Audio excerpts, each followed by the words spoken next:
నమస్తే, welcome to స్వేచ్ఛ TV. Telangana రాష్ట్రంలో రాజకీయ రగడం రేగుతుందని చెప్పి అనుకోవచ్చు. మరి దానికి సంబంధించినంత వరకు అసలు బీఆర్ఎస్, కాంగ్రెస్, బీజేపీ అసలు ఈ పార్టీలు ఎలా వర్క్ చేస్తున్నాయి, ఏం జరుగుతుంది తెలంగాణలో అనే విషయం గురించి మాట్లాడే ప్రయత్నం అయితే చేద్దాము. So BRS leader doctor Kuruvan Vijay Kumar అయితే మనతో ఉన్నారు. వారితో మాట్లాడే ప్రయత్నం అయితే చేద్దాము. నమస్తే అండి. సో పిలవగానే వచ్చారు, థ్యాంక్ యూ. చెప్పండి, అసలు తెలంగాణ రాష్ట్రంలో ప్రజాపాలన ఎలా జరుగుతుంది? తెలంగాణ రాష్ట్రంలో 2023 డిసెంబర్ 7వ తారీఖు రోజున కాంగ్రెస్ పార్టీ అధికారంలోకి వచ్చింది. రేవంత్ రెడ్డి గారు ముఖ్యమంత్రి అయినారు. దాదాపుగా 20 మాసాలు పూర్తయితా ఉంది. వాళ్ళు తెలంగాణ కాంగ్రెస్ పార్టీ పిసిసి అధ్యక్షుడి హోదాలో ఎన్నికలకు ముందు 6 గ్యారంటీలు అని చెప్పేసి ఇట్లా గ్యారంటీ కార్డులు కొట్టించి వాళ్ళు 6 గ్యారంటీలతో ఈ అడ్డగోలి హామీలు ఇచ్చి అధికారంలోకి వచ్చినటువంటి కాంగ్రెస్ పార్టీ ఈ 6 గ్యారంటీలతో పాటు తెలంగాణ రాష్ట్రంలో ప్రజాస్వామ్యం, స్వేచ్ఛాయుత పాలన అనేటువంటిది ఒక 7వ గ్యారంటీగా తీసుకొస్తుంది కాంగ్రెస్ పార్టీని. ముఖ్యమంత్రి గారు అదేవిధంగా కాంగ్రెస్ పార్టీ పెద్దలు మాట్లాడినటువంటి పరిస్థితి చూస్తా ఉన్నాం. ఇవాళ పేరుకు మాత్రం ప్రజాపాలన అంటున్నారు, కానీ ప్రతిరోజు మా బీఆర్ఎస్ పార్టీ సోషల్ మీడియా కార్యకర్తల మీద, బీఆర్ఎస్ పార్టీ నాయకుల మీద, బీఆర్ఎస్ పార్టీ ఎమ్మెల్యేల మీద, మా పార్టీ వర్కింగ్ ప్రెసిడెంట్ కేటీఆర్ గారి మీద, హరీష్ రావు గారి మీద ప్రతిరోజు ఎక్కడో ఒక దగ్గర అక్రమ కేసులు బనాయించి ఈరోజు చిత్రహింసలకు గురి చేస్తున్నటువంటి ప్రభుత్వం కాంగ్రెస్ ప్రభుత్వం. ఇవాళ వీళ్ళు ప్రజాపాలనని చెప్పుకోవడానికి వాళ్ళకు సిగ్గు అనిపిస్తలేదని అడుగుతా ఉండేవాళ్ళు. నేను ఏ రకంగా ప్రజాపాలన, ఎవరు నీవు ఇచ్చినటువంటి అడ్డగోలి హామీల మీద, ఈ 6 గ్యారంటీల మీద ప్రతి ఒక్కరు నా మహిళా సోదరులు మహాలక్ష్మి కింద 2500 రూపాయలు ప్రతి మహిళకి ఇస్తామని చెప్పేసి మీరు హామీ ఇచ్చారు. ఇది మహాలక్ష్మికి సంబంధించిన ప్రతి మహిళకు సంబంధించినంత వరకు ఇప్పుడు ప్రతి మహాలక్ష్మిలో 2500 రూపాయలు ఈ మహాలక్ష్మి ఖర్చు కింద మహిళలకు 2500 రూపాయలు అమౌంట్ ఇస్తాం, ప్రతి నెల ఇస్తామని చెప్పేసి చెప్పినారు. చెప్పినటువంటి ఈ ప్రభుత్వంలో మహిళా సోదరిమణులు ప్రశ్నిస్తా ఉన్నారు. నాకు ఇస్తానటువంటి హామీ ఏమైంది? 2500 రూపాయలు. నాకు ఇస్తానటువంటి తులం బంగారం ఏమైంది? షాదీ ముబారక్, కళ్యాణ లక్ష్మితో పాటు మహిళలకు ఇస్తామన్నటువంటి అనేక హామీలని నెరవేర్చకుండా ఉన్నటువంటి ప్రభుత్వాన్ని మహిళా సోదరులను ప్రశ్నిస్తా ఉంటే వారి మీద అడ్డగోలు కేసులు పెడతా ఉన్నారు. వాళ్ళ నిరుద్యోగ యువత, వారికి నిరుద్యోగ భృతి ఇస్తామన్నారు. ఒక ఏడాది కాలంలోనే 2 లక్షల ఉద్యోగాలు భర్తీ చేస్తామన్నటువంటి ప్రభుత్వం ఇప్పటి వరకు దాదాపుగా 6,000 లోపే ఉద్యోగాలను నింపినటువంటి నేపథ్యాన్ని చూస్తా ఉన్నాం. ఇవాళ అపాయింట్మెంట్ ఆర్డర్లు అయితే వాళ్ళే ఇచ్చాము, దాదాపు దగ్గర 52,000 వరకు మేము ఇచ్చాము, ఒకవేళ ఇవ్వలేదు అని అంటే మాత్రం నా ముక్కు నేలకి రాస్తా అని చెప్పి కూడా రేవంత్ రెడ్డి చెప్పారు కదా ఒక సభలో. తెలంగాణ అనేది కొంచెం పౌరుషాల గడ్డ. ఇది జర ఆత్మగౌరవం ఎక్కువ ఉంటుంది. తెలంగాణ తెచ్చుకున్నది ఆత్మగౌరవం కోసం. నిజంగా తెలంగాణ గౌరవ ముఖ్యమంత్రి గారు రేవంత్ రెడ్డి గారు, మీరు నిజంగా రేషం ఉన్నోళ్ళైతే, నిజంగా తెలంగాణ గడ్డ మీద ఉన్న వాళ్ళైతే, మీరు నిజంగా తెలంగాణ వ్యక్తులే అయితే, మీకు దమ్ము ఉంటే మీరు అశోక్ నగర్ చౌరస్తాకు వస్తారా, ఉస్మానియా విశ్వవిద్యాలయానికి వస్తారా, లేదా మీ అఫ్జల్గంజ్లో ఉన్నటువంటి సెంట్రల్ లైబ్రరీకి వస్తారా, అమీర్పేట్ చౌరస్తాకు వస్తారా, లేదా నీ గాంధీ భవన్కి వస్తారా? మీరు ఎక్కడికంటే అక్కడికి మేము సచివాలయానికైనా ఎక్కడికైనా రావడానికి సిద్ధంగా ఉన్నాము. మీ ప్రభుత్వము 2023 డిసెంబర్ 7వ తారీఖు రోజున అధికారంలోకి మీరు వచ్చినారు. అప్పటి నుంచి ఇప్పటి వరకు ఎన్ని ఉద్యోగాలకు ఉద్యోగ నియామక పోస్టుల గురించి నీ కేబినెట్ నిర్ణయం తీసుకుంది? ఫైనాన్స్ ఆర్థిక శాఖ అప్రూవల్ ఎప్పుడు ఇచ్చింది? వారికి నోటిఫికేషన్లు ఎప్పుడు ఇచ్చారు? వారికి నోటిఫికేషన్ ఒకవేళ మీరే ఇచ్చినట్లయితే పరీక్షలు ఎప్పుడు పెట్టారు? ఏ సెంటర్లో పెట్టారు? ఎప్పుడు మీరు రిజల్ట్స్ మదింపు చేశారు? రిజల్ట్స్ ని మీరు ఎప్పుడు వెల్లడించారు? ఎందుకు మాట్లాడుతున్నారు ముఖ్యమంత్రి గారు? మీరు ఈ రాష్ట్రానికి ముఖ్యమంత్రి. ముక్కు నేలకు రాస్తా, ఇంకేదో నేలకు రాస్తా అంటే ఇడ నాడు ఎవరు నమ్మే పరిస్థితులు. ఇది వాళ్ళ చైతన్యమైనటువంటి సమాజం ఇది. నీవు ఉద్యోగాలు ఎక్కడ ఇచ్చినావు? నువ్వు 7వ నోటిఫికేషన్ ఇచ్చినావు, 7 పరీక్షలు పెట్టావు, 7 రిజల్ట్స్ ఇచ్చావు. కేసీఆర్ గారు, తెలంగాణ తొలి ముఖ్యమంత్రి కేసీఆర్ గారు 9.5 సంవత్సరాల పాలనలో 2,32,000 ఉద్యోగాలకు ఆర్థిక శాఖ అనుమతులు ఇచ్చింది. 2,02,000 చిల్లర ఉద్యోగాలకు నోటిఫికేషన్ ఇచ్చింది. 1,68,000 పైచిలకు ప్రభుత్వ ఉద్యోగ నియామకాలు పూర్తయి అపాయింట్మెంట్ ఆర్డర్స్ ఇచ్చి ఉద్యోగాలు చేస్తా ఉన్నారు. 42,000 ఉద్యోగాలు వివిధ దశలలో భర్తీ పరీక్షలు నిర్వహించి రిజల్ట్స్ ఇచ్చి అపాయింట్మెంట్ ఆర్డర్స్ కోసం ఎదురు చూస్తా ఉండేటువంటి పరిస్థితి ఉండింది. దాదాపుగా 45-50 వేల ఉద్యోగాలని మా ప్రభుత్వము కేసీఆర్ గారి నేతృత్వంలో తెలంగాణ తొలి ముఖ్యమంత్రి కేసీఆర్ గారు నియామకం చేసినటువంటి ఉద్యోగాలవి. ఆ రోజు ఎన్నికల కోడ్ ఉన్నది కాబట్టి ఎన్నికల కోడ్ ఉన్న సందర్భంలో నియామక పత్రాలు ఇవ్వడము ఆ యొక్క ఎన్నికల కోడ్ సందర్భంగా ఈసీ యొక్క అడ్డుకట్ట వేయడం వల్ల ఇవ్వలేకపోయినారు. మీరు అధికారంలోకి వచ్చిన తర్వాత ఆ నియామక పత్రాలని ఎలక్షన్ కమిషన్ ఇచ్చినటువంటి గడువు పూర్తయిన తర్వాత మీరు ఏదో పేపర్లు ఇచ్చుకుంటా పోతే నేను నింపిన ఎల్బీ షెడ్యూల్ సిగ్గనిపించట్లేదా ముఖ్యమంత్రి గారు మీకు? మీరు నిజంగా రేషమున్న మనగాడైతే నిజంగా దమ్మున్నటువంటి ముఖ్యమంత్రి అయితే ఎక్కడికొస్తా అక్కడ చర్చ చేద్దాం. ఇప్పుడు అధికారులకైనా కొంతమంది ధమాకు ఉండాలి. వాళ్ళు ఆల్ ఇండియా సర్వీస్ నుంచి ఎన్నికైనటువంటి అధికారులు వాళ్ళు. అవును సార్ మనమైతే నింపలేదు, అట్లా మాట్లాడకండి, ప్రజల్లో చిన్నకర అవుతారు మీరు, అది ప్రభుత్వం యొక్క పాలసీ కూడా కాదు, అట్లా చెప్పొద్దు అని అధికారులనే చెప్పాలి. చీఫ్ సెక్రటరీ గారు, ప్రిన్సిపల్ సెక్రటరీ వీళ్ళనే చెప్పాలి. గత ప్రభుత్వంలో నియామకాలు పూర్తి అయినాయని చెప్పాలి. వాళ్ళకు చెప్పలేదు. అట్లా నిరుద్యోగులను మోసం చేశారు. అదే నిరుద్యోగులు ఇలా రోడ్డు మీద ప్రశ్నిస్తా ఉన్నారు. వాళ్ళ మీద అదే నిరుద్యోగుల వల్ల బీఆర్ఎస్ ఓడిపోయింది. అదే కదా రాహుల్ గాంధీ గారు, రేవంత్ రెడ్డి గారు ఇద్దరు అశోక్ నగర్ చౌరస్తాకు వచ్చి నిరుద్యోగులకు మేము మీద ఉద్ధరిస్తాం, మేము పొడుస్తాము, నాటుతాము, పీక్తాం అని చెప్పేసి పెద్ద పెద్ద హామీలు ఇచ్చి కల్లిబొల్లి మాటలు మాట్లాడి ఆ గ్రూప్ 1 ఇష్యూ మీద రాధాంతం చేసి యాగి చేసి అద్దెగోలిగా అధికారులకు వచ్చినారు బదనాన్ని లేపి. మళ్ళీ మీరు అధికారంలోకి వచ్చారు. ఎందుకు గ్రూప్ 1 ఇప్పటి వరకు మీరు నియామకాలు ఇవ్వలేకపోతున్నారు? ఎందుకు ఆపారు మీరు? అంటే మీరు ఏదో తప్పులు చేశారు కాబట్టి కోర్టు ఆపింది కదా మిమ్మల్ని. అంటే మీరు అదే గ్రూప్ 1 అభ్యర్థులు నియామకాలు ఏమని చెప్పేసి సచివాలయం దగ్గర ప్రశ్నించడానికి వెళ్తే అక్రమంగా అరెస్టులు, రాష్ట్ర వ్యాప్తంగా అరెస్టులు చేసి వాళ్ళని ఇబ్బందులు పెట్టి కేసులు పెట్టినటువంటి పరిస్థితి ప్రభుత్వం మీ ప్రభుత్వం కాదా? ఇదా మీ ప్రజాపాలన? ఏ వర్గాలని మీరు వదిలిపెడుతున్నారండి? నా రైతాంగానికి మీరు రాహుల్ గాంధీ గారిని తీసుకొచ్చారు, వరంగల్కి తీసుకొచ్చారు. 2022 సంవత్సరంలో వరంగల్ రైతు డిక్లరేషన్ ఇచ్చారు. ప్రతి రైతుకు 15,000 రూపాయల ప్రతి ఎకరాకి ఇస్తాం, రైతు భరోసా ఇస్తామని చెప్పేసి అన్నారు. ప్రతి రైతుకు 2 లక్షల రూపాయలు రైతు రుణమాఫీ చేస్తామని చెప్పేసి అన్నారు. అదేవిధంగా కౌలు రైతులకు 12,000 రూపాయల రైతు భరోసా ఇస్తామన్నారు. ఎంతో మందికి ఎన్నో రకాల హామీలు ఇచ్చారు. ఎక్కడ పోయినా నీ హామీలు? నీ కొండారెడ్డిపల్లి గ్రామంకి వెళ్దామా, నీ యొక్క సొంత నియోజకవర్గం కొడంగల్ నియోజకవర్గానికి వెళ్దామా, లేదా మహబూబ్నగర్ జిల్లాకి వెళ్దామా, తెలంగాణలో ఏ పల్లెకి వెళ్దామా, ముఖ్యమంత్రి గారినే ర్యాండమ్ గా గ్రామాన్ని సెలెక్ట్ చేయమనండి. 2 లక్షల రైతు రుణమాఫీ అనేది ఒక బోగస్. సగం 0.5% 50% కూడా పూర్తి కాలేదండి రైతు రుణమాఫీ.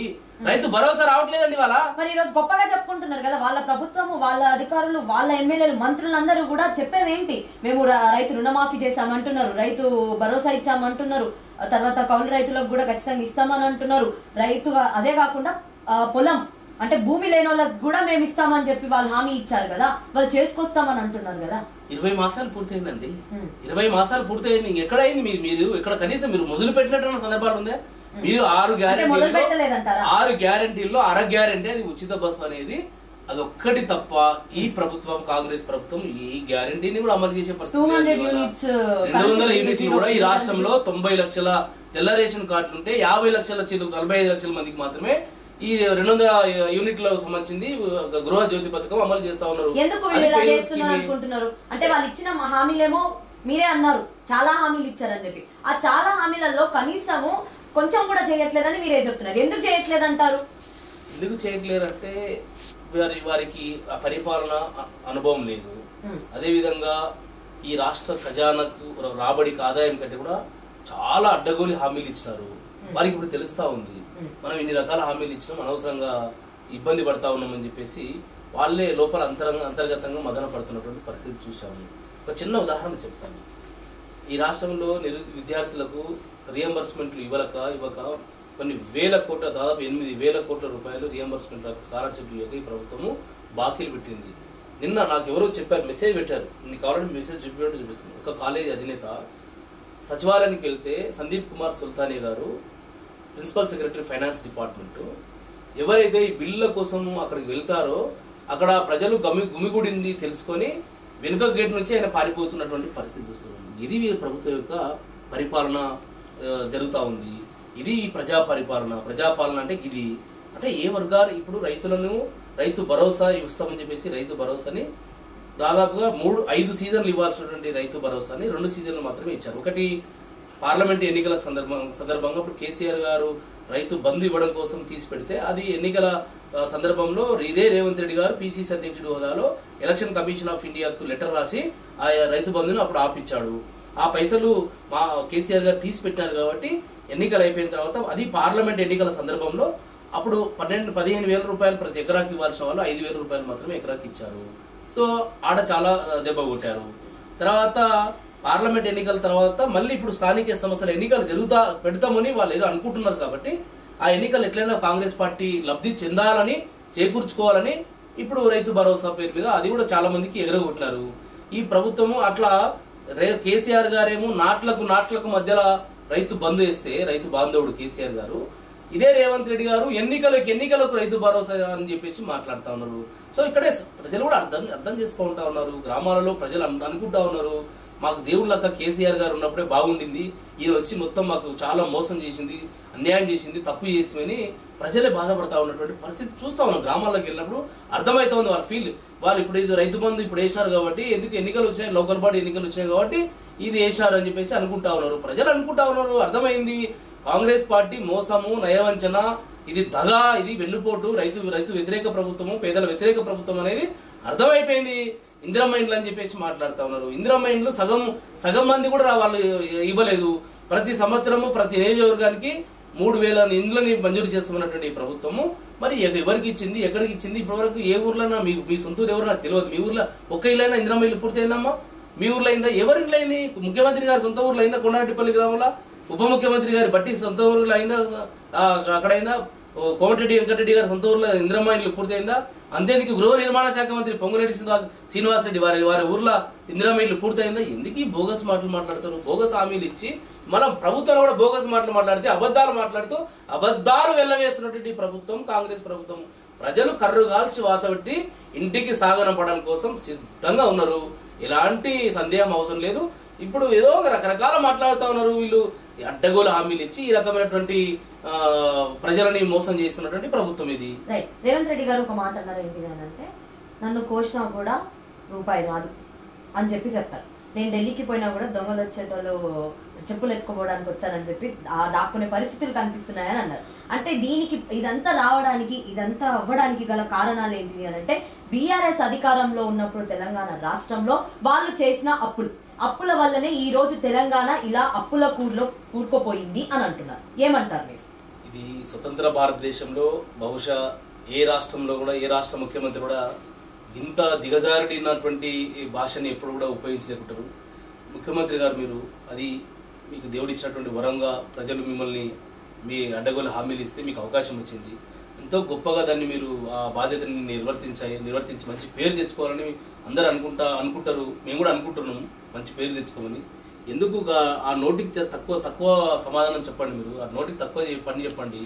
ఏంది అడ్డగోలిగా ఢిల్లీకి వెళ్తే దొంగల్లాగా చెప్పులు ఎత్తుకోలాగా చూస్తున్నారు, మమ్మల్ని ఎవ్వరు రానివ్వట్లేరు, నన్ను కోసుకొని నిన్న కూడా మీకు ₹1 ఇచ్చే పరిస్థితి లేదు అని అంటే ఏం సంకేతం ఇస్తున్నారు? మరి ఎందుకు మీరు ఈ హామీలు ఎందుకు ఇవ్వాలి? మళ్ళా మీకు తెలుసు మరి ఈ రాష్ట్ర పరిస్థితి ఏందో తెలుసు.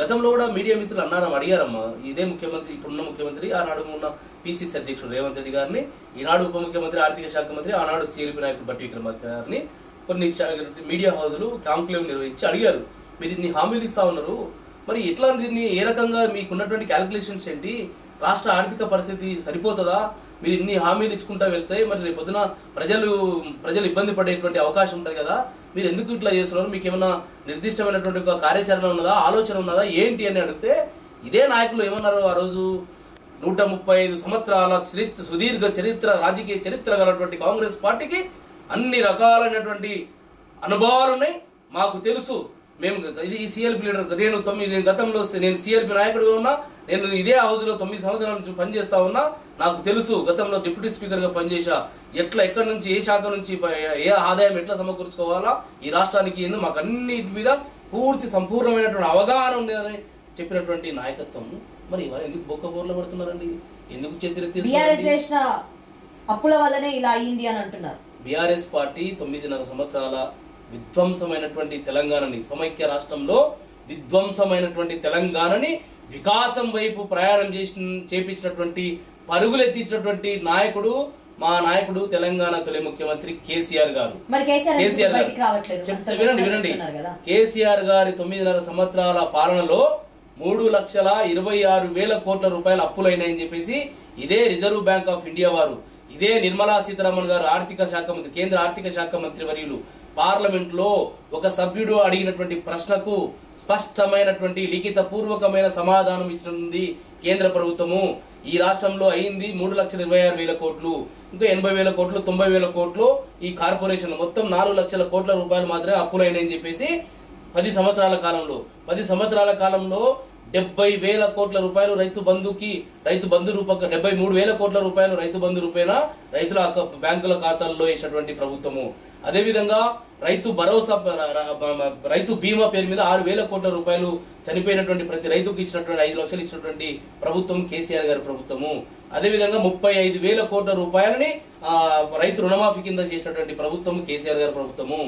అదేవిధంగా వరి ధాన్యం కొనుగోళ్లు కావచ్చు, సబ్సిడీలు కావచ్చు, ఎన్నో సంక్షేమ పథకాలని, కళ్యాణ లక్ష్మి కావచ్చు, షాదీ ముబారక్ కావచ్చు, ఎన్నో సంక్షేమ కేసీఆర్ కిట్టు కావచ్చు, గ్రామ జ్యోతి కావచ్చు, మిషన్ కాకతీయ కావచ్చు, మిషన్ భగీరథ కావచ్చు, కాళేశ్వరం ప్రాజెక్టు లాంటి ఒక బహుళార్థక సాధక ప్రాజెక్టు కావచ్చు, పాలమూరు రంగారెడ్డి లిఫ్ట్ ఇరిగేషన్ కావచ్చు, పెండింగ్ లో ఉన్నటువంటి ప్రాజెక్టులని రన్నింగ్ ప్రాజెక్టులు చేసి ఈరోజు పాలమూరు జిల్లాలో కొత్తగా దాదాపు 8 లక్షల ఎకరాలకు నీళ్ళు ఇచ్చినటువంటి పరిస్థితి. నెట్టెంపాడు కావచ్చు, కలవకుర్తి కావచ్చు, భీమా కావచ్చు, కోయిల్సారు కావచ్చు, పెండింగ్ ప్రాజెక్టులు సమైక్య రాష్ట్రంలో అడుగంటిపోయినటువంటి ఈ ప్రాజెక్టులని తీసుకొచ్చి ప్రజలకు అందుబాటులోకి తీసుకొచ్చినటువంటి ఇంత పెద్ద అభివృద్ధి చేసి హైదరాబాద్ ని ఇంత పెద్ద ఎత్తున అభివృద్ధి చేసినటువంటి బీఆర్ఎస్ పార్టీ 4 లక్షల కోట్ల రూపాయలు అప్పులు చేస్తే ఈ రోజు ముఖ్యమంత్రి గారు 20 మాసాలు పూర్తయింది అధికారంలోకి వచ్చి వారే చెప్తా ఉన్నారు 2 లక్షల కోట్లు దగ్గర అప్పులు చేశారు. మరి మీరు ఎక్కడ ఒక తట్టడి మట్టి అయినా ఈ ప్రభుత్వం ఏ ప్రాజెక్ట్ అయినా స్టార్ట్ చేసిందా? తట్టడి మట్టి అయినా తీసి ఎక్కడైనా వేసిందా? ఈ రాష్ట్రంలో ఎక్కడికైనా వెళ్దాం.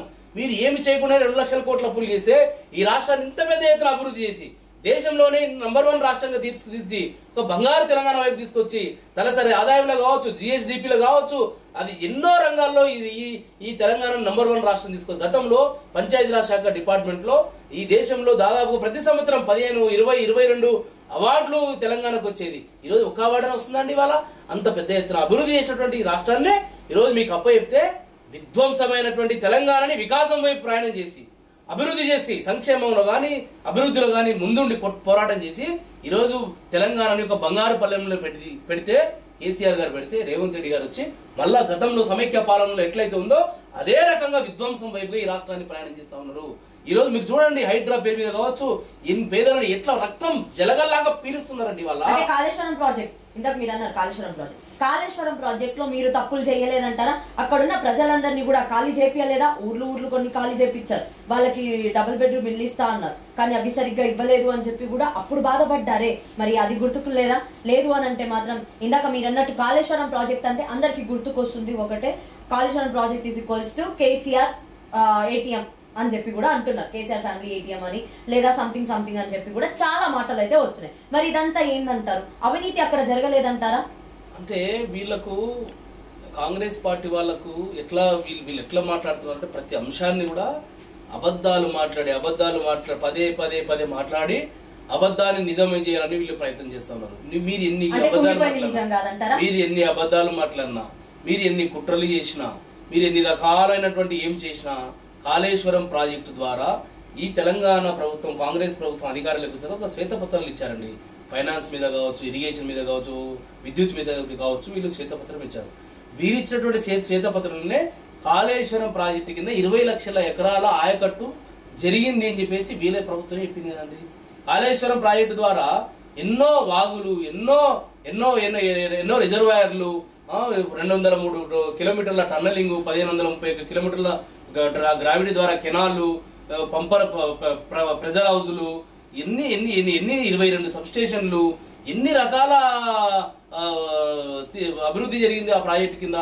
ఎందుకు వీళ్ళు ఇట్లా అబద్ధం చెప్తున్నారు? 3 బ్యారేజీలు, ఒక మేడిగడ్డ బ్యారేజ్ లో అదొక ఇది చాలా పెద్ద కాంపోనెంట్స్, ఎన్నో కాంపోనెంట్స్ ఉన్నాయి. మేడిగడ్డ బ్యారేజ్ లో ఒక 2 పిల్లర్లు కుంగిపోయినాయండి. ఇదే కాంగ్రెస్ పార్టీ అధికారంలోకి వచ్చిన తర్వాత మీ ఎస్ఎల్బిసి, మీ కాంగ్రెస్ 20 ఏళ్ల కింద రాజశేఖర రెడ్డి గారు జలయజ్ఞంలో ధనయజ్ఞంగా మార్చినటువంటి ప్రాజెక్ట్ లో కాలేజ్ ఈ ఎస్ఎల్బిసి కుప్పకూలిపోయింది కదా, అది ఏమైనా పనికి వస్తుంది ప్రాజెక్ట్? అదేమన్నా అది పనికిరాదు. సుంకిశాల రిటైనింగ్ వాళ్ళు కూలిపోయింది కదా ఇవాళ. అదే కాంట్రాక్టర్ మీద విజిలెన్స్ వాళ్ళు ఏం చెప్పారు, బ్లాక్ లిస్ట్ లో పెట్టమన్నారు మెగా కృష్ణారెడ్డి వారిని, మెగా మెయిల్ కంపెనీని.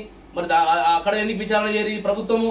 ఇదే వట్టెం పంప రోజులు కూలిపోయినాయి కదా, మునిగిపోయినాయి కదా, దాని మీద ఎందుకు విచారణ జరగదు? అదేవిధంగా పెద్దవాగు కొట్టుకపోయి బ్రిడ్జి కూలిపోయింది కదా ఖమ్మంలో, దాని మీద ఎందుకు విచారణ జరగదు? దాని మీద ఎందుకు మాట్లాడేది ప్రభుత్వం?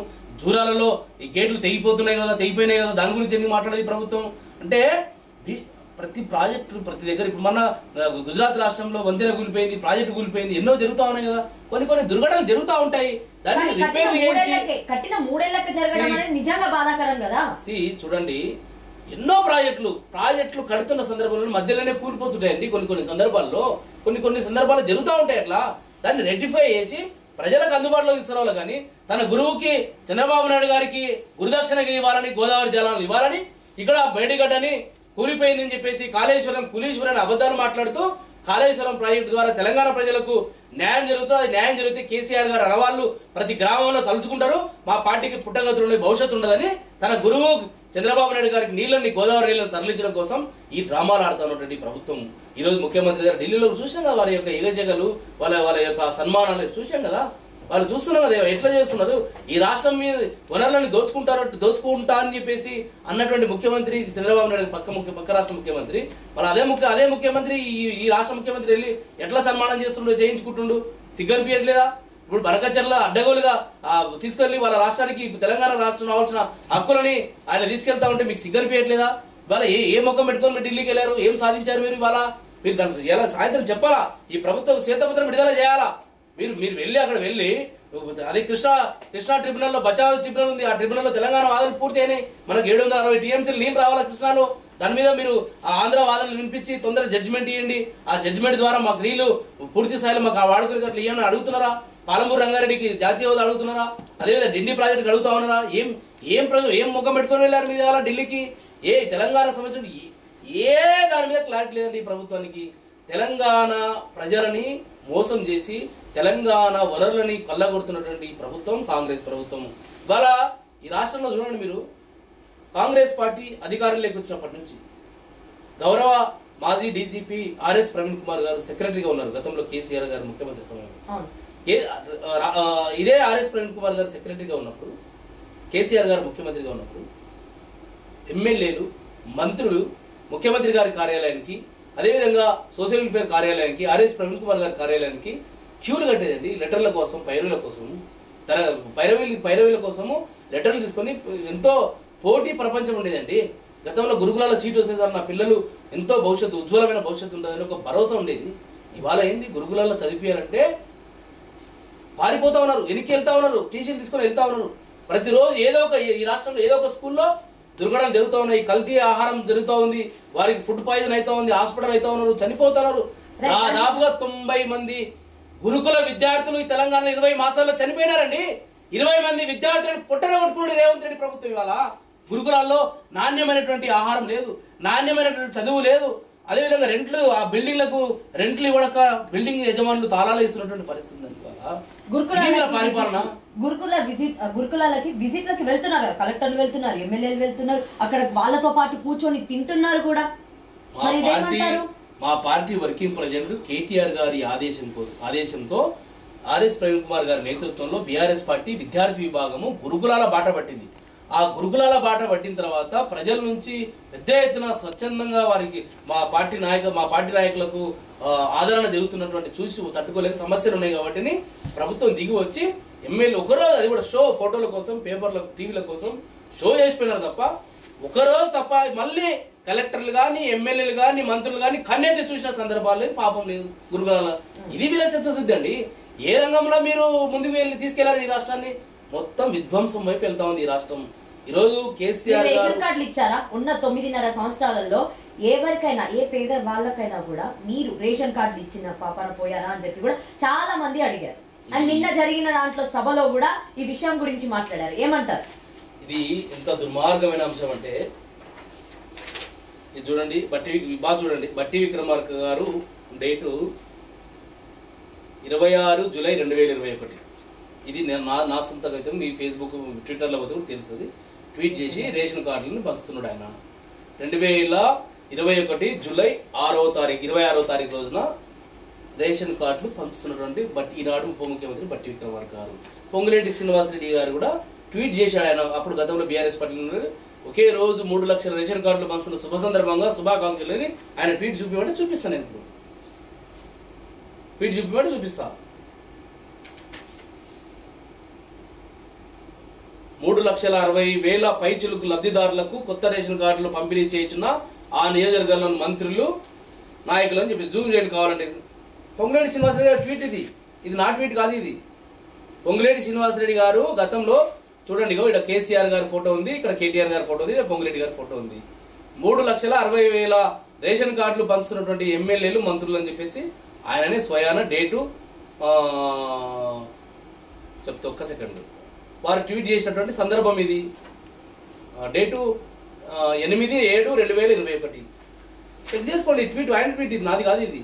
సో ఇట్లా కేసీఆర్ గారి పరిపాలనలో 10 సంవత్సరాల బీఆర్ఎస్ పాలనలో 2016-17 సంవత్సరంలో 31,196 రేషన్ కార్డులను ఇచ్చింది. 2017-18 సంవత్సరంలో 19,113 రేషన్ కార్డులు ఇచ్చింది. 2018-19 సంవత్సరంలో 1,67,601 రేషన్ కార్డులు ఇచ్చింది. 2019-20లో 99,570 రేషన్ కార్డులు. 2020-21లో కరోనా కారణంగా అప్పుడు ఆ సంవత్సరం రేషన్ కార్డులు ఇవ్వలేదు. 2021-22 సంవత్సరంలో 3,11,25 రేషన్ కార్డులు ఇచ్చింది. అదేవిధంగా 2022-23లో 1,89,18,974 అట్లా 6,47,479 రేషన్ కార్డులని మా బీఆర్ఎస్ 10 సంవత్సరాల పాలనలో పంపిణీ చేసింది. ఈ లెక్కలు నీ పౌర సరఫరాల శాఖ దగ్గర ఉంటాయి. కన్ను లేని ముఖ్యమంత్రి, చదువు రాని ముఖ్యమంత్రి రేవంత్ రెడ్డి, తెలివి లేని ముఖ్యమంత్రి దద్దమ్మ సన్నాసి, ఈ లెక్కలు నీ పౌర సరఫరాల శాఖలు ఉన్నాయి. మీరు కావాలంటే చెక్ చేసుకోండి. అదే కదా వారి శాఖలు ఏం జరుగుతుందో వాళ్ళకి తెలియదు కదా. మీరు ఒకసారి అర్థం చేసుకోండి.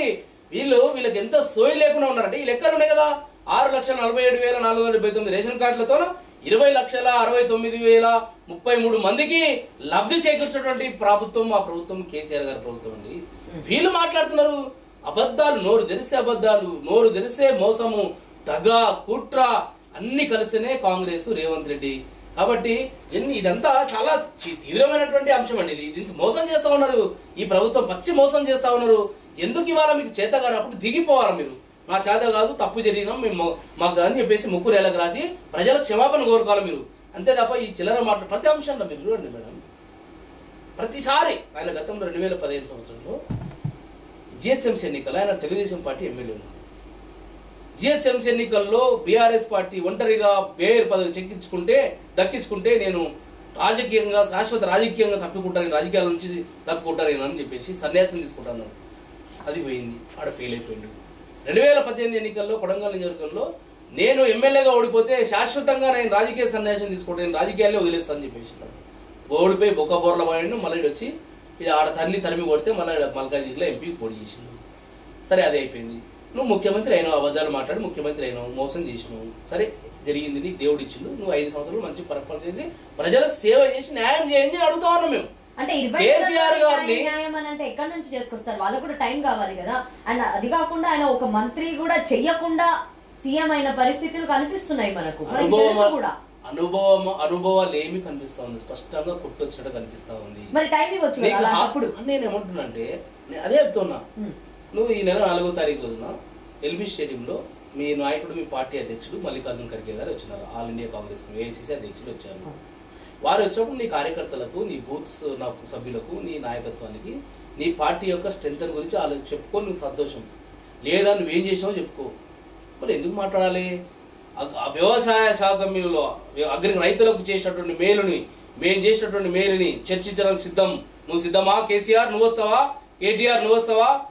కిషన్ రెడ్డి నువ్వు వస్తావా? మోడీ వస్తాడా? ఎవరు వస్తారు? రండి చర్చిద్దామని అన్నాడు. చర్చిస్తామని చెప్పేసి అన్నావు. మా కేటీఆర్ గారు 5వ తారీఖు రోజు ప్రెస్ మీట్ పెట్టారు.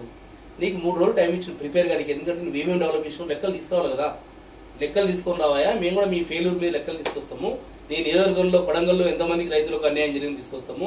కొండారెడ్డిపల్లిలో ఎంతమందికి రైతులకు రైతు రుణమాఫీ కాలేదు, రైతు బంధు రాలేదు, లెక్కలు తీస్తాము అని మా కేటీఆర్ గారు ప్రెస్ మీట్ పెట్టి 72 గంటలు సమయం ఇచ్చాడన్న రేవంత్ రెడ్డి గారికి.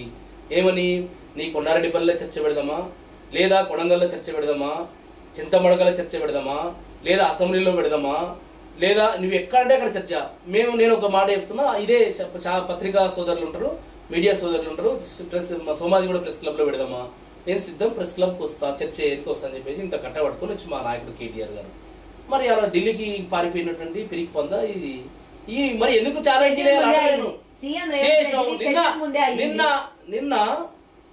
నిన్న తిరుమలగిరిలో రేషన్ కార్డుల పంపిణీ పోయినావు.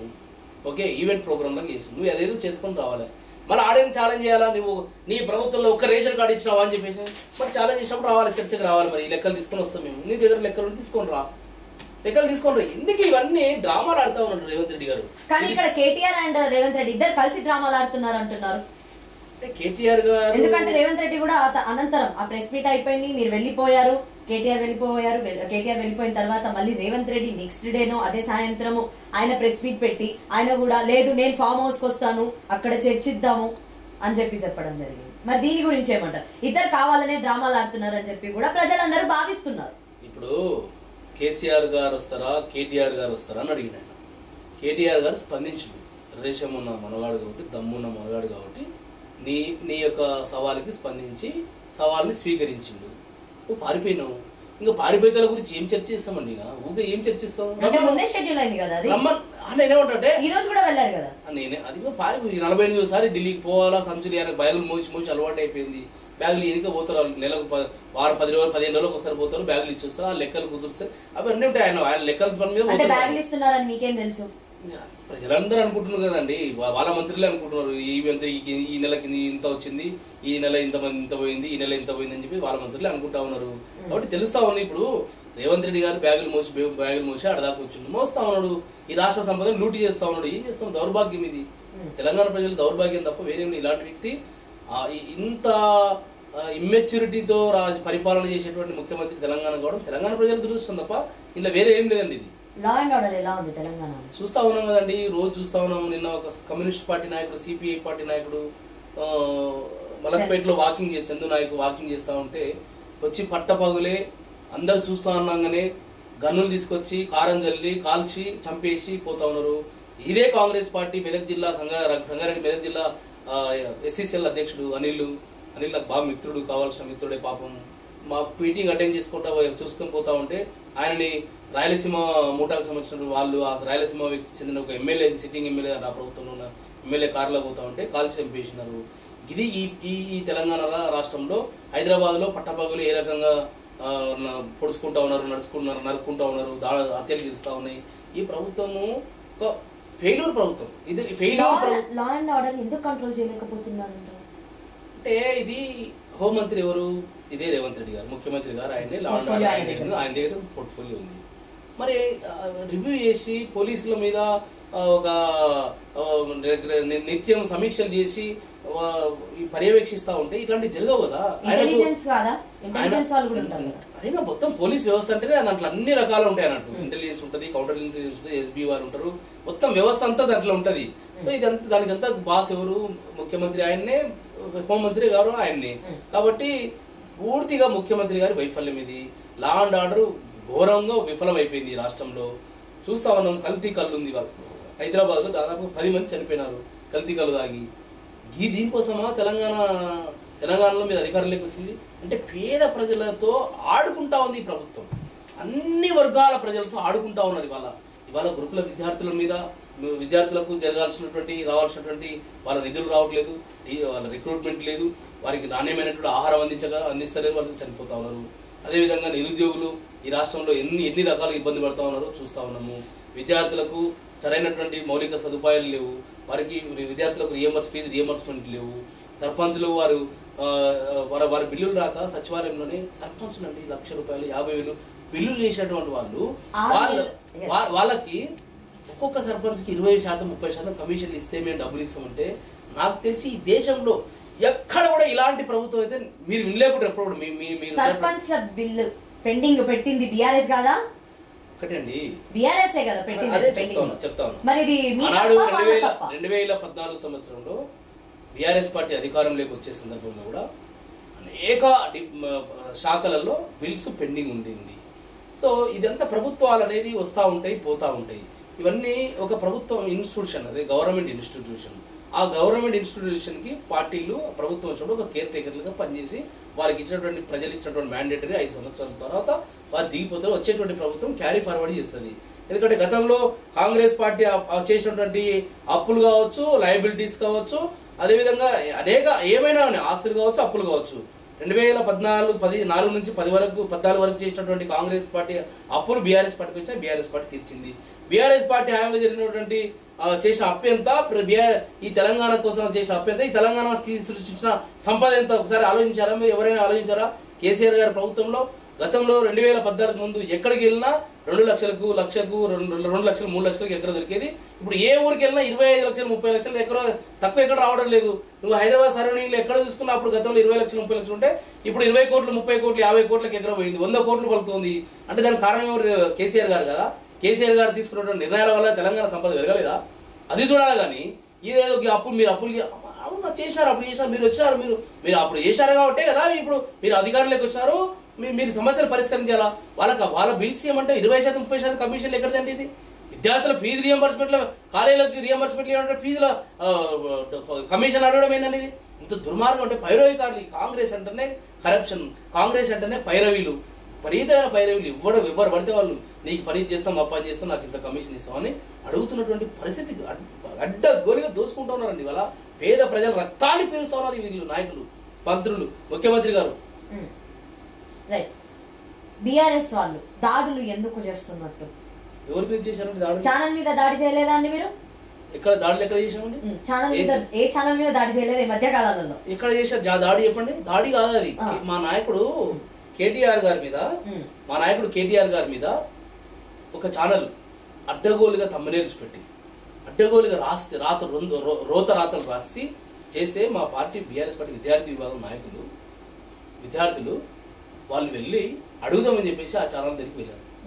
అడుగుదామని ఆడికి వెళ్తే వారి యొక్క బౌన్సర్లతో మా విద్యార్థి నాయకులని దాడి చేయించినట్టు వాళ్ళే చేసుకున్నారు. దాడి మేము చేయలేదు. దాడి అది అంటే అక్కడ గ్లాసెస్ ఆ ఛానల్ యజమాన్యమే ఒక సంచలనాలతో పేరు తెచ్చుకోవాలా, సంచలనాలతో మేము ఒక అని చెప్పేసి రాయస్థానంలో అన్ని చాలా లీగల్ నోటీస్ ఇచ్చినప్పుడు వరకు ఏ లీగల్ నోటీస్ కూడా వాళ్ళు ఆన్సర్ ఇస్తారు ఈ ప్రభుత్వంలో ఉన్న వాళ్ళు కానీ వేరే వాళ్ళు ఎవరైనా కానీ. కాబట్టి మేము దాడి చేయలేదు, ఆ ఛానల్ మీద దాడి చేయలేదు. అడగడానికి వెళ్తే వాళ్ళే దాడి చేస్తున్నారు. అది మా వాళ్ళు ఎవరు దాడి చేయలేదు. అది అలానే బీఆర్ఎస్ కి అనుసంధానంగా పనిచేస్తున్న ఆర్గనైజేషన్ జాగృతి వాళ్ళు కూడా రీసెంట్ గా ఇలానే తీర్మాన్ మల్లన్న మీద కూడా దాడి చేయడం అనేది, అంటే ఈ దాడులు అనేవి బాగా అలవాటు అయిపోయాయి బీఆర్ఎస్ వాళ్ళకి అని అంటున్నారు. మరి ఏమంటారు మీరు? ఒకటి మొదటగా ఆడ జరిగినటువంటి ప్రక్రియ ఏంటి? తీర్మాన్ మల్లన్న గారు వారు ఒక మహిళ అనుకోవచ్చు. ఎందుకంటే మహిళలని మనకు కూడా ఇంట్లో మన అమ్మ ఉంటుంది, అక్క ఉంటుంది, చెల్లె ఉంటుంది, భార్య ఉంటుంది. మన ఇంట్లో కూడా ఆడవాళ్ళు ఉన్నారు. మనం కూడా ఒక వ్యక్తికి జన్మనిచ్చినాం మనం. కాబట్టి వారి పట్ల మాట్లాడేటప్పుడు కొంచెం జాగ్రత్తగా మాట్లాడాలి. ఎవరు మాట్లాడినా అది ఎవరైనా మాట్లాడవచ్చు, మల్లన్న కావచ్చు, ఎల్లన్న కావచ్చు, ఇంకెవరైనా కావచ్చు. వ్యక్తులకు అతీతంగా మహిళలని గౌరవించడం మన సాంప్రదాయం, మహిళలను అగౌరవపరచడం మన సాంప్రదాయం కాదు. మల్లన్న గారు కూడా అట్లా మాట్లాడకుండా ఉండాల్సింది అనేది నేను బలంగా చెప్తా ఉన్నాను. ఎందుకంటే తను చేసింది కరెక్ట్ అని ఆయన సమర్థించుకుంటాడు. అది ప్రజలు కానీ సమాజం కానీ సభ్య సమాజం కానీ చీదరించుకుంటా ఉంది. వాళ్ళ ఆయన చేసింది తప్పు, ఈ రకంగా మాట్లాడకుండా ఉండాల్సిందని చాలా మంది అనుకుంటా ఉన్నారు. సో అది తప్పు, మల్లన్న చేసింది తప్పు. కాబట్టి సో ఆబ్వియస్లీ కవిత గారిని అభిమానించేటువంటి గౌరవించేటువంటి వ్యక్తులు ఎవరైనా వెళ్ళి అడిగితే అడిగిండొచ్చు, తప్పేం కాదు అది. సో కాబట్టి మల్లన్న గారు మాట్లాడింది ఆయన కవింపు చర్యలకు పాల్పడ్డట్టు అర్థమవుతా ఉంది చూస్తూ ఉంటే. ఎందుకంటే మల్లన్న గారు కూడా ఈ రాష్ట్రంలో నేను ఏదో సంచలనాలకు మారుపేరుగా ఉండాలి, నా చుట్టూ తిరగాలి, మీడియాలో నేను ఉండాలి అని ఆరాట పడుతున్నట్టు నాకు అనిపిస్తా ఉంది. అది అందులో బాగానే జరిగిందని అనుకుంటాను. అంటే ఆయన మీడియా ఉంది కదా, మళ్ళీ ఆయన వేరే మీడియాలో కనిపించాలన్నంత ఆసక్తి ఏముంటది తీర్మాన్ మల్లన్న గారికి? ఉంటుంది. ఇంకా కొంతమందికి కొన్ని రకాల అలవాట్లు వస్తాయి. ఆ అలవాట్ల దాని ప్రకారంగానే వారి యొక్క ప్రయాణం జరుగుతూ ఉంటుంది. వలన ఆ ప్రయాణంలో బాగా అంతర్భాగం పెట్టి ప్రయాణిస్తూ ఉన్నాడు. ఓకే, కవితని మరి ముఖ్యంగా రేవంత్ రెడ్డి నడిపిస్తున్నారు అని అంటున్నారు, ఏమంటారు? మీరు చూసారా? అంటున్నారు, అందుకే అంటున్నారు, అంతే కదా, అంటారు, చాలా మంది అంటారు. రేవంత్ రెడ్డిని చంద్రబాబు నడిపిస్తున్నట్టు అంటారు. రేవంత్ రెడ్డిని చంద్రబాబుని అమిత్ షా అన్నారు కదా, రేవంత్ రెడ్డిని చంద్రబాబు నాయుడు నడిపిస్తున్నారు, ఆయన గురువు అని చెప్పి అందరు అంటున్నారు కాబట్టి నేను అంటున్నాను. కరెక్టా? అది కరెక్టా? రేవంత్ రెడ్డి గారు చంద్రబాబు నాయుడు ఏజెంట్ గా పనిచేస్తున్నాడని అంటారు. కరెక్టా? మోడీ ఏజెంట్ గా రాష్ట్రంలో ఉన్నాడని చెప్పేసి అంటున్నారు. కరెక్టా? నిన్న రాత్రి అమిత్ షాతో వ్యక్తిగతంగా దాదాపుగా 50 నిమిషాల పాటు 1-to-1 భేటీ అయిందని చెప్పేసి ఎవరు తెలియకుండా మధ్యరాత్రి 2 గంటల 40 నిమిషాల సందర్భంలో మాట్లాడని అంటున్నారు. బయటకు వచ్చిన సమాచారం. కరెక్ట్ అంటారా? కరెక్ట్ అంటారా? కాబట్టి అది కవిత గారు జాగృతి అనే సంస్థ ఇప్పుడు తెలంగాణ ఉద్యమం నుంచి పెట్టినటువంటి సంస్థ. అది ఆ సంస్థ కార్యక్రమం వాళ్ళు చేసుకుంటా ఉన్నారు. సో వారు చేసుకున్నంత మాత్రాన రేవంత్ రెడ్డి గారు నడిపిస్తున్నారు అనేది అది కరెక్ట్ కాదని నేను అంటాను. ఓకే, తెలంగాణ డెవలప్ అవ్వాలన్నా కూడా ఇప్పుడు కాంగ్రెస్ ప్రభుత్వం ఏం చేయాలి? ఎందుకంటే ఇప్పటిదాకా కేసీఆర్ గారు బయటికి రావట్లేదు, కనీసం సూచనలు కూడా ఇవ్వడానికి ఇష్టపడట్లేదా? లేకపోతే ఏం జరుగుతుంది అసలు బీఆర్ఎస్ లో? మరి కేసీఆర్ గారు బయటికి వస్తారా, రారా? ఫామ్ హౌస్ కే పరిమితం అయిపోతారా? తెలంగాణలో కాంగ్రెస్ పార్టీ, ఇది మీరు చూడండి, ఇది కాంగ్రెస్ పార్టీ, భారత జాతీయ కాంగ్రెస్, తెలంగాణ రాష్ట్ర కాంగ్రెస్ అసెంబ్లీ 2023 అభయహస్తం. కాంగ్రెస్ పార్టీ అభయహస్తం, ఇది మేనిఫెస్టో. ఈ మేనిఫెస్టోలో 420 హామీలు ఇచ్చింది, అడ్డగోలి హామీలు ఇచ్చింది, 6 గ్యారంటీలు ఇచ్చింది. సో ఈ డిక్లరేషన్, దిక్కుమాలిన డిక్లరేషన్ ఇచ్చింది. వరంగల్ డిక్లరేషన్, ఇది కామారెడ్డి అది కూడా అడిగే వస్తాను నేను. వస్తాను, మీరు అడగలేదని అనుకుంటున్నాను. ఇది కామారెడ్డి డిక్లరేషన్ బీసీలకు సంబంధించింది, ఇది ఎస్సీ ఎస్టీలకు సంబంధించింది చేవేల డిక్లరేషన్, ఇది కాంగ్రెస్ జాబ్ క్యాలెండర్, ఇది బోగస్. ఇది హైదరాబాద్ యూత్ డిక్లరేషన్, సోదరి మణి ప్రియాంక గాంధీ గారు సర్వనార్ స్టేడియంకి వచ్చి ఎన్నో యూత్ డిక్లరేషన్ హామీలు ఇచ్చిపోయింది తల్లి. ఇది మైనారిటీ డిక్లరేషన్, ఈ 6 గ్యారంటీలు అభయహస్తం. ఇది ఇట్లా గ్యారంటీలు ఇచ్చి అడ్డగోలి హామీలు ఇచ్చి ఇన్ని చేశారు. కాబట్టి ఈ గ్యారంటీలని అమలు చేస్తే కాంగ్రెస్ పార్టీకి భవిష్యత్తులో ఎవరైనా నమ్మే అవకాశం ఉంటుంది. ఇంకా నమ్మరు. ఇంకా భవిష్యత్తు కాంగ్రెస్ పార్టీని ఈ రాష్ట్ర చరిత్రలో భవిష్యత్తులో నమ్మేటువంటి పరిస్థితి ఉండదు. కాబట్టి ఎన్ని చేసినా, ఏ రకంగా చేసినా కాంగ్రెస్ పార్టీకి ముఖ్యమంత్రి రేవంత్ రెడ్డి గారికి కర్రు గాల్చి వాత పెట్టి ఇంటికి సాగనంపించే వరకు వదిలిపెట్టరు, నిష్క్రమించరు. ఇంకొకటి ముఖ్యంగా మీరు అడిగారు కదా, నేను దాని గురించి చెప్తాను. 42% రిజర్వేషన్ అన్నారు కదా, చూడమ్మా. ఇప్పుడు ఇది బీసీలకు సంబంధించినటువంటి కామారెడ్డి డిక్లరేషన్. ఈ కామారెడ్డి డిక్లరేషన్లో కులగణన బీసీ కమిషన్ నివేదిక ఆధారంగా అధికారంలోకి వచ్చిన 6 నెలల్లోపే బీసీ రిజర్వేషన్ల పెంపు, కొత్త స్థానిక సంస్థల్లో ప్రస్తుతం ఉన్న బీసీ రిజర్వేషన్లు 23% నుండి 42% పంచాయతీలు పెంపు, అదేవిధంగా స్థానిక సంస్థల్లో బీసీ రిజర్వేషన్ల ఉపవర్గీకరణ అంటే కేటగిరైజేషన్, బీసీ సప్లాన్కి చట్టబద్ధత తీసుకొస్తారంట. ప్రభుత్వ సివిల్ కన్స్ట్రక్షన్ మెయింటెనెన్స్ కాంట్రాక్ట్లో 42% బీసీలకి రిజర్వేషన్ ఇస్తారంట. హామీ ఇచ్చారు వీళ్ళంతా. ఎక్కడైనా బీసీలకు 42% కాంట్రాక్టర్లో వర్క్లు ఇస్తారా? ఇవ్వాలని కోరుకుంటున్నా. అదేవిధంగా బీసీ సప్లాన్ తగిన నిధులు మంజూరు చేసి మొదటి అసెంబ్లీ సెషన్లోనే చట్టబద్ధమైన హోదాతో మహాత్మా జ్యోతిబా పూలే బీసీ సప్లాన్ని ఏర్పాటు చేస్తాం. చట్టబద్ధతతో మొదటి ఏడాదిలోపే, మొదటి అసెంబ్లీ సెషన్లోనే. నాకు తెలిసి రేపు ఆగస్టులో అసెంబ్లీ జరుగుతూ ఉన్నట్టుంది.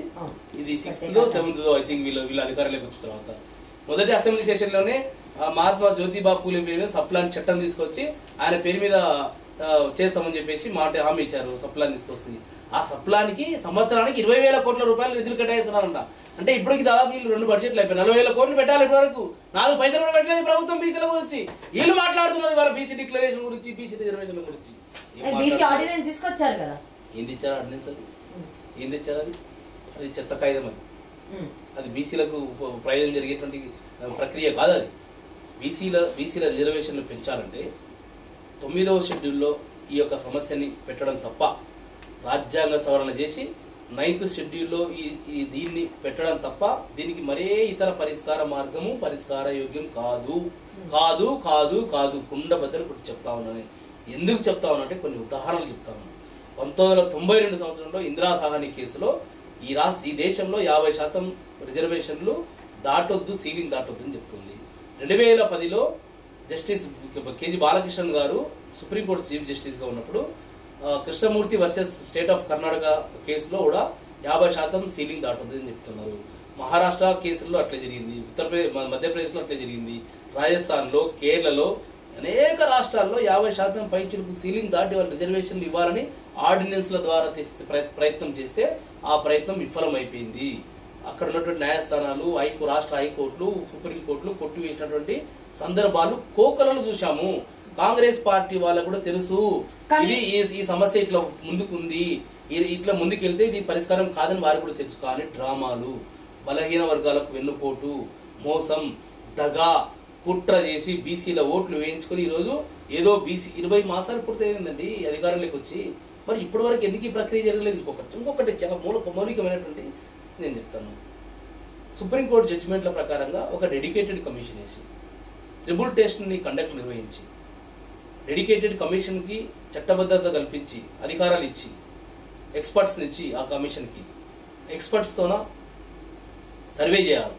సర్వే చేసి వార్డ్ వైజ్గా లెక్కలు తీయాలి, బీసీల లెక్కలు తీయాలి, అధికారంలోకి రానటువంటి కులాలు ఏమేమి తేల్చి ఇవన్నీ ఒక ఎంపరికల్ డాటాని తయారు చేసి తీసుకొచ్చి ఆ డెడికేటెడ్ కమిషన్ యొక్క రికమెండేషన్స్తోన రిజర్వేషన్లు పెంచాలనే ఒక ప్రక్రియ, అదొక సుప్రీంకోర్టు ఉత్తర్వులు ఉన్నాయి. తెలంగాణలో ఉంది చూడండి. డెడికేటెడ్ కమిషన్ 2 జీవోలు ద్వారా, జీవో నంబర్ 1 ద్వారా, జీవో నంబర్ 18 ద్వారా డెడికేటెడ్ కమిషన్ భూసాని వెంకటేశ్వరరావు గారి నేతృత్వంలో 2 కమిషన్లు ఇచ్చారు. ఒకటి విద్యా ఉద్యోగ నియామకాలలో రిజర్వేషన్ల పెంపు కోసం, ఒకటి స్థానిక పట్టణ స్థానిక సంస్థల ఎన్నికల్లో రిజర్వేషన్ల పెంపు కోసం ఇచ్చారు. ఇప్పటి వరకు భూసాని వెంకటేశ్వరరావు గారి కమిషన్ నివేదికను ఎప్పుడైనా చూసారా? ఈ రాష్ట్రంలో ఎవరైనా చూసారా? నేను ఈ యొక్క స్వేచ్ఛ టీవీ ఛానల్ నుంచి ఈ తెలంగాణ సమాజానికి ఒక అప్పీల్ చేస్తా ఉన్నాను. దయచేసి ఎవరైనా ఈ భూసాని వెంకటేశ్వరరావు గారి యొక్క కమిషన్ నివేదికని ఎక్కడైనా కనిపిస్తే మీరు దయచేసి అది వాట్సాప్లలో పబ్లిక్ డొమైన్లో పెట్టండి, ఎవరి దగ్గర ఉంటే అని నేను రిక్వెస్ట్ చేస్తా ఉన్నా, సమాజానికి విజ్ఞప్తి చేస్తా ఉన్నా. ఇది ప్రభుత్వం మోసం చేస్తూ ఉంది. ముఖ్యమంత్రి గారు బీసీల పట్ల చిత్తశుద్ధి ఉన్నట్లయితే ఎందుకు వెంకటేశ్వరరావు గారి కమిషన్ యొక్క నివేదికని అసెంబ్లీలో టేబుల్ చేయలేదు, కౌన్సిల్లో టేబుల్ చేయలేదు? ఎందుకు పబ్లిక్ డొమైన్లోకి తీసుకురావడం లేదు? వీళ్ళు చేసినటువంటి బీసీ కులగణన సర్వే బోగస్ సర్వే, అది పచ్చి మోసం. అది ఈ రాష్ట్రంలో ఉన్నటువంటి ప్రజలని తగ్గించి చేసే సర్వే, అదొక సర్వేనండి. దానికి ఒక పారదర్శకత ఉందండి. ఆ సర్వే ఎవరు చేయాలనేది డెడికేటెడ్ కమిషన్ యొక్క ఆదేశాలతో చేయాలి. అది చేసింది ఎవరండి? ప్లానింగ్ డిపార్ట్మెంట్, ప్రణాళిక శాఖ వారితో చేయించాలి. అది అంతా తప్పుల తడగాది. అదైనా కూడా వీళ్ళు కులగణన దేశానికి రోల్ మోడల్ చెప్పుకుని సిగ్గనిపించలేదు. కాంగ్రెస్ వాళ్ళకి మాట్లాడుతూ ఉన్నారు చాలా మంది. కులగణన ఈ రాష్ట్రంలో ఉన్నటువంటి ఎన్ని కులాలు ఉన్నాయి, ఏ గ్రామంలో ఏ కులాలు, ఏ కులస్తులు ఉన్నారు, ఏ మండలంలో ఏ కులస్తులు ఎంతమంది ఉన్నారు, ఏ జిల్లాలో ఎంతమంది ఉన్నారు, ఈ రాష్ట్రంలో ఈ పలానా సామాజిక వర్గము ముద్రా సామాజిక వర్గం ఎంతమంది ఉన్నారు, మునుమునూరు కాపు సామాజిక వర్గం ఎంతమంది ఉన్నారు, యాదవులు ఎంతమంది ఉన్నారు, గొల్లలు ఎంతమంది ఉన్నారు, కుర్మలు ఎంతమంది ఉన్నారు, గౌడనాలు ఎంతమంది ఉన్నారు, పద్మశాలీలు ఎంతమంది ఉన్నారు, అన్ని రకాల వడ్డెర కులస్తులు ఎంతమంది ఉన్నారు, చాకరి వాళ్ళు ఎంతమంది ఉన్నారు, వడ్రంగులు ఎంతమంది ఉన్నారు, విశ్వ బ్రాహ్మణులు ఎంతమంది, ఈ కులాల వేసి ఎందుకు లెక్కలు చేస్తలేదు ప్రభుత్వం? నేను సూటిగా ప్రశ్నిస్తా ఉన్నా. నేను ఇప్పటి వరకు ఈ రాష్ట్రంలో ఏ గ్రామంలో ఏ కులస్తులు ఎంత ఉన్నారు, ఏ మండలంలో ఏ కులస్తులు ఎక్కువ మంది ఉన్నారు, కులాల వారీగా ఎందుకు మీరు నివేదికలు బయట పెట్టడం లేదు అని అడుగుతా ఉన్నా. నేను మాట్లాడుతాను. దమ్ముంటే ఈ గ్రామంలో ఇది నోటీస్ బోర్డు గ్రామ పంచాయతీ, ఈ గ్రామ పంచాయతీ నోటీస్ బోర్డు అతికి ఈ కులస్తులు ఇంతమంది ఉన్నారు పురుషులు, ఈ కులస్తులు మహిళలు ఇంతమంది ఉన్నారు, ఈ కులస్తులు ఇంతమంది ఉన్నారు, కులాల వారిగా ప్రకటించండి అయ్యా. ఎందుకు ఎవరు ఆపుతా ఉన్నారు మిమ్మల్ని? ఇదంతా పచ్చి మోసం అండి. ఇది సమాజం కూడా అర్థం చేసుకోవాలి. ఇది ఎవరైనా వీళ్ళు చేసినటువంటి బీసీ ఇదే ఈ రాష్ట్రంలో కులగణన ఏదైతే చేశారో ఏ కులాలు ఎంతమంది ఉన్నారు, ఎంతమంది పురుషులు ఎంతమంది మహిళలు లెక్కలు చేర్చాలా. రెండోది భూసాని వెంకటేశ్వరరావు గారి యొక్క కమిషన్ నివేదికలను టేబుల్ చేయాలా. ఇవి చేసే వీరు బండారం బయటపడుతుంది చేయడం వీళ్ళకి తెలిసింది. కేసీఆర్ గారు 2018 ఎన్నికల సందర్భంలో అసెంబ్లీలో పంచాయతీరాజ్ కొత్త చట్టం తెచ్చారండి.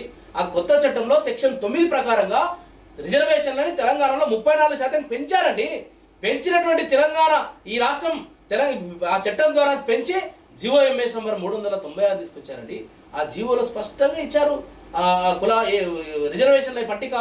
దాన్ని కాంగ్రెస్ పార్టీ నాయకులు, కాంగ్రెస్ పార్టీ సర్పంచ్ అయినటువంటి ఏదైతే స్వప్నారెడ్డి కావచ్చు, అదేవిధంగా గోపాల్ రెడ్డి కావచ్చు, వీళ్ళు హైకోర్టులో కేసు వేస్తారండి. కాంగ్రెస్ పార్టీ వాళ్ళే కేసులు వేసి బీసీలకు పుట్టగొట్టేటువంటి పార్టీ కాంగ్రెస్ పార్టీ వాళ్ళ. మా ప్రభుత్వం, కేసీఆర్ గారి ప్రభుత్వం ఆ యొక్క హైకోర్టు ఇచ్చినటువంటి ఆర్డర్ని సవాల్ చేస్తూ సుప్రీంకోర్టులో ఎస్ఎల్పిఎస్ స్పెషల్ పిటిషన్ ఇచ్చింది. ఎస్ఎల్పిఎస్ చేస్తే అక్కడ వారు సుప్రీంకోర్టు వారు అన్నారు, మా యొక్క కోర్టు ఉత్తర్వులు చాలా ఉన్నాయి, సైటేషన్స్ ఉన్నాయి, మేము ఇచ్చినటువంటి ఆర్డర్లను మేము దాన్ని విచారణ చేయలేము మీరు అని చెప్పేసి అంటే తప్పని పరిస్థితుల్లో విడ్రా తీసుకొచ్చి బీసీలకు, ఎస్సీలకు, ఎస్టీలకు అందరూ కలిసి 50% ఎక్సిడ్ దాటొద్దు అని చెప్పేసి, పర్సెంటేజ్ దాటొద్దు, రిజర్వేషన్ దాటొద్దు అని చెప్పేసి అంటే మేము ఆ రోజు ఉన్నటువంటి పరిస్థితుల్లో బీసీలకు 24%, ఎస్సీలకు, ఎస్టీలకు అందరు కలిపి 50% లోపే రిజర్వేషన్ చేసినండి. నేను చెప్తా ఉన్నా, ఈ ప్రభుత్వానికి దమ్ము ఉంటే తర్వాత మేము వచ్చి అది సుప్రీంకోర్టులో క్యాన్సిల్ చేసుకొని వచ్చి ఇక్కడ ఆర్డినెన్స్ తీసుకొచ్చాం. మేము ఆల్రెడీ ఆర్డినెన్స్ ఉంది ఈ రాష్ట్రంలో 50% లోపలది. ఇప్పుడు నీ దమ్ము, నేను చెప్తున్నా రేవంత్ రెడ్డి గారికి, దమ్ము ఉంటే, రేషం ఉంటే 50% పైబడి మీరు ఏదైతే రిజర్వేషన్ బీసీలో 42% ఉన్నారు కదా, 42%తో మీరు చట్టబద్ధతతో కూడినటువంటి రిజర్వేషన్ ఇచ్చి ఎన్నికలకు పోతే ఏదైనా మిమ్మల్ని నమ్ముతారు. మీరు ఇట్లే బోగస్ చేసుకుంటాం, ఆర్డినెన్స్ తీసుకొచ్చినాం భయ మా చేత కాలేదు అదేని చెప్పి అంటే ఎవరు ఒప్పుకోరు. అంటే ప్రయత్నించినాం అని చెప్పి ఒక మాట చెప్తారు. అదే విధంగా ఇంకొక విషయం ఏంటిదంటే, ఇప్పుడు ఢిల్లీకి కూడా పోవడానికి ఇది ఒక రీజన్ అనుకోవచ్చు కదా, అక్కడ పైన హైకమాండ్ తో మాట్లాడుతున్నారని కూడా భావించవచ్చు కదా ఇదే విషయంలో. నేను ఇంకొకటి చాలా కొంచెం స్పష్టం చేయదలుచుకున్నాను. రాహుల్ గాంధీ గారు 2024 పార్లమెంట్ ఎన్నికల సందర్భంలో మార్చి, ఏప్రిల్ అయితే ఈ దేశంలో బీసీలకు 50% కృత్రిమ గోడ రిజర్వేషన్లకు సంబంధించింది 50% సీలింగ్ పెట్టారు. అదొక కృత్రిమ గోడ పెట్టారు. ఆ గోడని కూల్చివేస్తామని చెప్పేసి మాట్లాడారు. తెలంగాణ రాష్ట్రంలో 2025లో మార్చి చివరలో బిల్లు పెట్టి బిల్ తీసుకొచ్చి బిల్ నంబర్ 3-4 తీసుకొచ్చి గవర్నర్ గారు పంపించారు. గవర్నర్ గారి దగ్గర ఉన్నది బిల్లు. గవర్నర్ గారి దగ్గర నుంచి ఢిల్లీకి చేరుకోలేదు. ఇంకా ఫైల్ చేరుకోకడం ముందే ఈ సిపాయిలు వెళ్ళి ఒక ట్రైన్ కట్టుకోపోయి మహేష్ కుమార్ గౌడ్ గారు ఢిల్లీలో జంతర్ మంతర్ దగ్గర ఆ యొక్క బిల్లుని ఆమోదించాలని చెప్పేసి అక్కడ డిమాండ్ చేస్తున్నట్టు యాక్షన్ చేస్తారు. యాక్షన్ చేసి దానికి యాక్షన్ చెప్తాను నేను. చూడండి, ఇప్పుడు భవానీ గారు, మీరు అసెంబ్లీలో పాస్ చేసినటువంటి బీఆర్ఎస్ సహకారంతో పాస్ అయినటువంటి ఆ బిల్లు తెలంగాణ గడప దాటిపోలేదు. మనకు కూడా ఒక ఆత్మ అనేది ఉంటుంది, ఒక సోల్ ఉంటుంది. దాన్ని మనం దాని ప్రకారంగా ఆలోచించుకోవాలి. మనం ప్రజలు కూడా స్పష్టంగా మన యొక్క సూచన ఉండాలా, మనం చెప్పేది కూడా క్లారిటీ ఉండాలా. అసెంబ్లీ చట్టమైన తర్వాత గవర్నర్ గారు రాజ్భవన్ గారు కార్యాలయం ఉంటుంది. రాజ్భవన్ కార్యాలయం నుంచి అడుగు కూడా బయట పెట్టదు. అది బిల్లు ఈయనే ఉంటుంది. నువ్వు ఢిల్లీలో వెళ్ళి ధర్నా చేస్తా అంటే ఎవరు నమ్ముతారండి? మీరు చెప్పండి, ఒకసారి చెప్పండి. ఎప్పుడు చేయాలి నువ్వు? అసలు ఇంకోటి, ఆ బిల్లు కూడా ఒక తప్పుడు తడక. ఆ బిల్లు చూపిస్తాను. అది బిల్లుని 31C తీసుకొచ్చి రాష్ట్రపతి, గవర్నర్ ద్వారా రాష్ట్రపతి పంపిస్తారు. వీళ్ళు పంపాల్సింది పార్లమెంట్కి పంపాలా, వీళ్ళు పంపాల్సింది social justice and empowerment minister పంపాలా, వీళ్ళు పంపాల్సింది కేంద్ర హోంశాఖ పంపాలా, వీళ్ళు కేంద్ర కేబినెట్కి పంపాలా. పంపి అక్కడ చర్చలు చేసి పార్లమెంట్లో ఇంట్రడ్యూస్ చేసి పార్లమెంట్లో చర్చలు చేసి రాజ్యాంగ సవరణ చేసి 9th షెడ్యూల్లో పెట్టాలని ఆ బిల్లు పెట్టాలి. వీళ్ళు అది పెట్టలే. దీనికి సెక్యూర్ కల్పించమని గవర్నర్ గారు రాష్ట్రపతిని అడుగుతా ఉన్నారు. అంటే జస్ట్ ఓన్లీ సెక్యూరిటీ మాత్రమే అడుగుతా ఉన్నారు. అది కొన్ని రోజులకి అడుగుతున్నారు.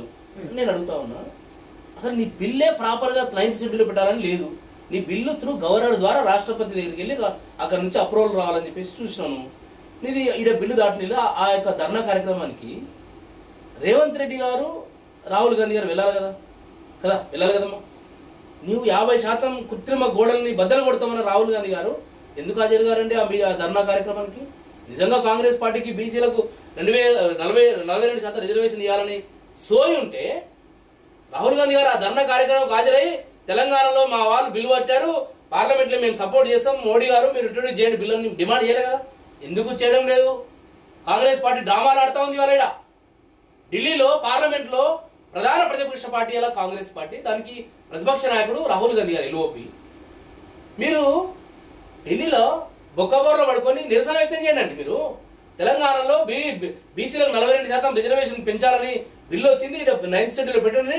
గొడవ ఏంటండి మీరు? ఎందుకు గొడవ వేయట్లేదు మీరు? కాంగ్రెస్ ఎంపీలు గాడిది పనులు దమ్ముతున్నారా మీరు? ఇవాళ తెలంగాణ కాంగ్రెస్ పార్టీ ఎంపీలు 8 మంది ఎంపీలు ఉన్నారు. ఏం చేస్తున్నారు వాళ్ళు? ఇలా ఒక్కనాడైనా పార్లమెంట్లో అడిగారమ్మా?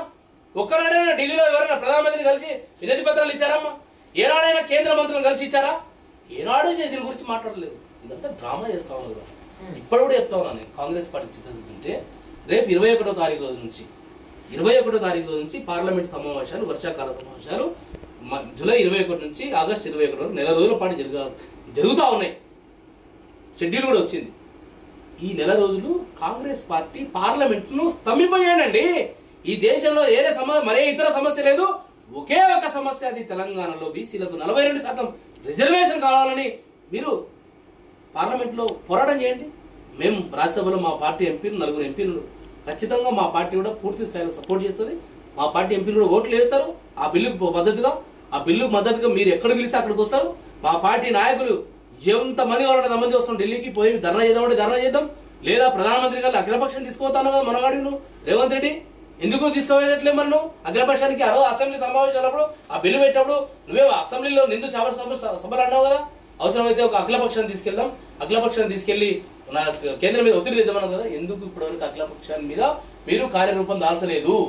ఎవరిని మోసం చేస్తా ఉన్నారు మీరు? అలా మేము ఈ బిల్లు పాస్ కావడం కోసం ఎక్కడికంటే అక్కడికి రాజకీయాలు పక్కన పెట్టి ఎలాంటి శశబీషలు లేకుండా మేము చట్టబద్ధతతో కూడిన 42% రిజర్వేషన్ కి ఎక్కడ రావాలంటే అక్కడ రావడానికి బీఆర్ఎస్ పార్టీ సిద్ధంగా ఉన్నది. ఆ వైపుగా ప్రభుత్వం అడుగులు వేయాలని డిమాండ్ చేస్తా ఉన్నాను నేను. సో ఫైనల్ గా మీరు ఈ రాష్ట్ర ప్రభుత్వానికి ఏమైనా చెప్పదలుచుకున్నారా? ప్రజలకి కూడా తెలంగాణ ప్రజలు ఆల్రెడీ ప్రజలకు చెప్పేంత స్థాయి మనది కాదు. ప్రజలకు తెలుసు వారికి ఎప్పుడు ఏ సమయంలో ఏ రకమైన నిర్ణయం తీసుకుని ప్రజలకు తెలుసు. విఘ్నులైనటువంటి తెలంగాణ సమాజం ఇది, చైతన్యమైనటువంటి తెలంగాణ సమాజం. కాంగ్రెస్ పార్టీ అడ్డగోలి హామీలు, 6 గ్యారంటీలు, 420, 420 హామీలు ఇచ్చి అడ్డగోలుగా దిక్కుమాలిన డిక్లరేషన్లు ఇచ్చి అధికారంలోకి వచ్చింది, మోసం చేసింది. కాబట్టి ఖచ్చితంగా కాంగ్రెస్ పార్టీని ఇది ఒక నయవంచకు గురి చేస్తున్నటువంటి పార్టీ.